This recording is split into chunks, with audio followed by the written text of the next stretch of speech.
then the music itself, repetitive. Repetition is ritual. And when you get people hearing those beats, and the rhythm is it's pulling you out of your individualism, and it's making you look around and seeing everybody doing that thing, right? Yeah. So we're all on one pulse, we're all on one rhythm. That repetition makes, you just connect. At some point you give up the ghost, right? You're like, I'm in it and we're all in it. And you look around and you're like, okay, we're all taking part in this. So it gives you this sort of collective cohesion. It's going to just connect you. And so, I would say that's two. And then, okay, democracy. I said this in the Move Your Body, that disco is the first time you start to see democracy on the dance floor, where Yes. everybody of every, walk of life can get in on this action if you want to, right? There's no hierarchy. I mean, now we kind of look at, the DJ as God, but then it was just the DJ was the facilitator, right? And it was this participatory thing. Like nobody, people came to dance with each other and to the music. And so both things were important. And this call and response, a lot of the music from that time was kind of call and response. And it's an energy exchange. And so everybody taking part in that democratic process. And so there's no hierarchy. It's all decentralized. Everybody plays a part. The dancers are important. The sound system's important.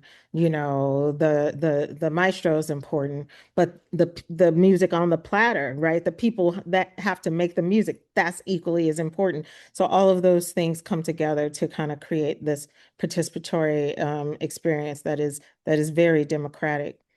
Um, and then I would say the other thing, well, socially, because a lot of early house is borrowed from music that was popular or somewhat popular, and then it was transformed. So when they start making disco edits, right, and they're Yeah. extending these breaks, and they keep telling the best parts of the story, and so it does become sort of mesmerizing. It can put you in a trance, and so it allows for this, sonic exploration, this sort of, you know, cultural memory, right? Because Lolita Holloway's voice, or First Choice's voice, from their hits earlier on. But now you're hearing it in a new way. It's all chopped up, and it just gets in you. It continues to get in you. So yeah, that can lead to a certain state of euphoria. So yeah, so I think that's the way that I would say. I'm sorry I had to give you all that background and No, it's amazing because okay. it's necessary. Because when I think about house music and I think about when I was a teenager living overseas, I was born in Ottawa and moved all over the world. I lived in Malaysia, and I remember the beginnings. Like I can date myself. It was many years ago, right? I was a product. I But I grew just up in the had a birthday. 70s. You're fine. I grew up in the 70s and 80s and 90s, and I just remember being in boarding school, 11 years old, in Scotland. Oh wow, you really Being all over. Yeah, and being on a bus, on a school bus going to a field hockey trip. 11, I was the tallest person in my class, and I had my cassette because every day I listened to Top of the Pops on the radio, and I would record it and have my little Walkman or my stereo system.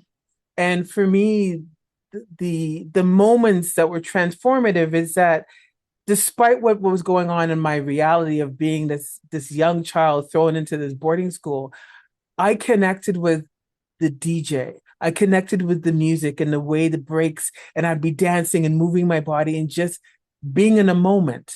That's And awesome. and so when you talk about the curation of music and the cultural memory, because although I didn't live in Ottawa or in Canada or North America at the time, I was still listening to Dr. Martin Luther King's I Have a Dream. I Mm, was still listening to the cultural relevance and the cultural meanings, and then taking it to Scotland or taking it to the United Arab Emirates or Penang, wherever I lived, and mhm. having those kids listen to that music.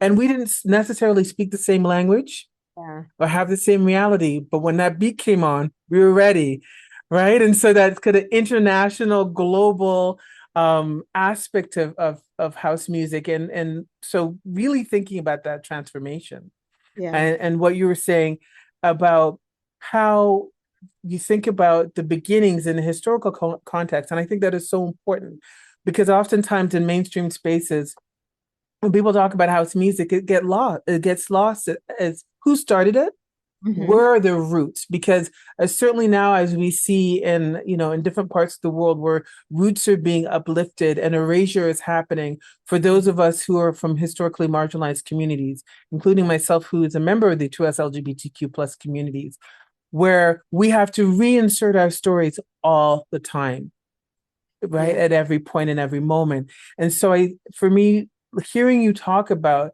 the creation of a space where none existed